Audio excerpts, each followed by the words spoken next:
100 years ago, the class of 1920 graduated into the end of a deadly pandemic. 50 years ago, the class of 1970 graduated in the midst of Vietnam War. And nearly 20 years ago, the class of 2001 graduated just months before 9/11. There are notable examples like this. They had to overcome new challenges, and in all cases, they prevailed. The long arc of history tells us we have every reason to be hopeful. So, be hopeful. I grew up without much access to technology. We didn't get our first telephone till I was 10. I didn't have regular access to a computer until I came to America for graduate school. Under television, when we finally got one, only had one channel. So imagine how awestruck I am today to be speaking to you on a platform that has millions of channels. By contrast, you grew up with computers of all shapes and sizes. The ability to ask a computer anything, anywhere, the very thing I've spent my last decade working on, is not amazing to you. That's okay. It doesn't make me feel bad. It makes me hopeful. There are probably things about technology that frustrate you and make you impatient. Don't lose that impatience. It'll create the next technology revolution and enable you to build things my generation could never dream of. My father spent the equivalent of a year's salary on my plane ticket to the US so I could attend Stanford. It was my first time ever on a plane. But when I eventually landed in California, things weren't as I had imagined. America was expensive. A phone call back home was more than $2 a minute. And a backpack cost the same as my dad's monthly salary in India.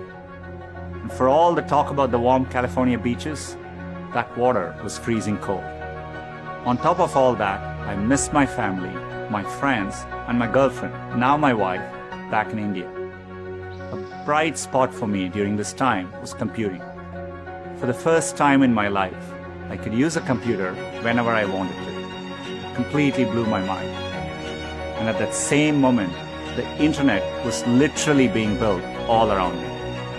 The year I arrived at Stanford was the same year the browser Mosaic was released, which would popularize the World Wide Web and the internet. The summer I left was the same summer that a graduate student named Sergey Brin met a prospective engineering student named Larry Page. These two moments would profoundly shape the rest of my life. But at the time, I didn't know it. It took me a while to realize that the internet would be the single best way to make technology accessible to more people. And as soon as I did, I changed course and decided to pursue my dreams at Google. Inspired by the wonder that first browser created in me, I led the effort to launch one called Chrome in 2009 and drove the effort to help Google develop affordable laptops and phones. Believe me when I say I saw none of this coming when I first touched down in the state of California 27 years ago. The only thing that got me from there to here, other than luck, is a deep passion for technology and an open mind. So take the time to find the thing that excites you more than anything else in the world. Not the thing your parents want you to do, or the thing that all your friends are doing, or that society expects of you. I know you're getting a lot of advice today, so let me leave you with mine.